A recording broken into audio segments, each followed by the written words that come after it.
दोस्तों, electric vehicles के Pioneer और टेस्ला के संस्थापक एलॉन मस्क ने इस साल जून में एक बड़ा ऐलान किया है।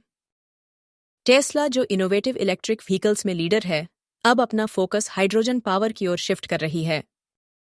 ये बात सुनकर हर किसी को हैरानी हुई है, क्योंकि मस्क ने पहले हाइड्रोजन को सबसे बेवकूफ ईंधन बताया था। एलॉन मस्क ने एक टीवी इंटरव्यू में कहा था कि हाइड्रोजन ईंधन सबसे बेवकूफ चीज है। लेकिन अब चीन की BYD जैसी कंपनियों की बढ़ती प्रतिस्पर्धा के कारण टेस्ला ने यह फैसला लिया है।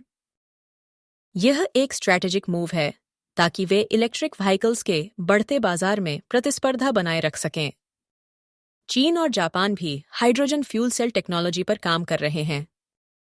हाइड्रोजन फ्यूल सेल टेक्नोलॉजी को एक्सप्लोर करना न सिर्फ एक जरूरी फैसला है, बल्कि यह टेस्ला के प्रोडक्ट्स को डाइवर्सिफाई करेगा और उन्हें ऑटोमोबाइल इंडस्ट्री में लीडर बनाए रखेगा। हाइड्रोजन एनर्जी के फायदे भी कमाल के हैं। इसमें जीरो एमिशन होता है और सिर्फ पानी बाय प्रोडक्ट के रूप में निकलता है।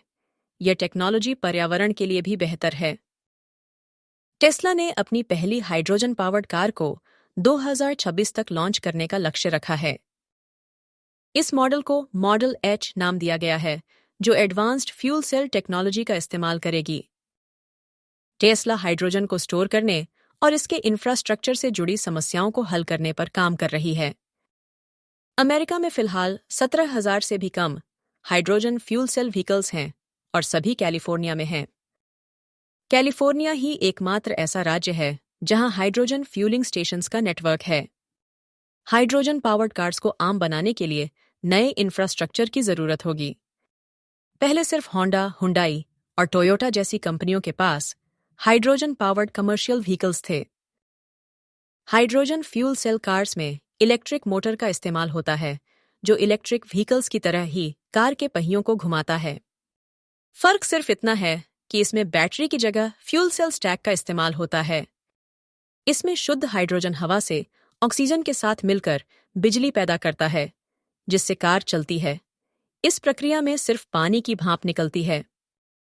हाइड्रोजन फ्यूल सेल कार्स को हाइड्रोजन फ्यूलिंग स्टेशंस पर carbon fibre high pressure tanks से रिफिल किया जाता है। लेकिन समस्या ये है कि शुद्ध हाइड्रोजन बनाने के लिए काफी ऊर्जा की जरूरत होती है। प्रकृति में शुद्ध हाइड्रोजन बहुत कम मिलता है, क्योंकि यह दूसरे तत्वों के साथ आसानी से जुड़ जाता है। इस प्रक्रिया में कार्बन डाइऑक्साइड भी निकलता है। हाइड्रोजन टेक्नोलॉजी की संभावनाएं बहुत आकर्षक हैं, लेकिन अभी इसमें लंबा रास्ता तय करना बाकी है। टोयोटा की मौजूदा हाइड्रोजन कार्स में एक बैटरी का इस्तेमाल होता है, जो कार को एक्सेलरेट करने में मदद करती है। हाइड्रोजन से चलने वाले इंजन ज्यादातर एक ही स्पीड पर सबसे अच्छा काम करते हैं। लेकिन कमर्शियल व्हीकल्स गाड़ियों को अलग अलग स्पीड पर चलना पड़ता है, कभी धीरे, कभी तेज, कभी चढ़ाई पर, कभी उतराई पर। इसलिए हाइड्रोजन इंजन को कमर्शियल व्हीकल्स में इस्तेमाल करने में परेशानी होती है, क्योंकि वो अलग अलग स्पीड पर उतने अच्छे से काम नहीं कर पाते जितना एक ही स्पीड पर करते हैं।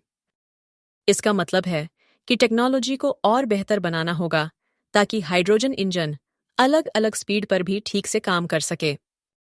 टेस्ला ने लंबे समय तक इलेक्ट्रिक व्हीकल्स के बाजार पर राज किया है।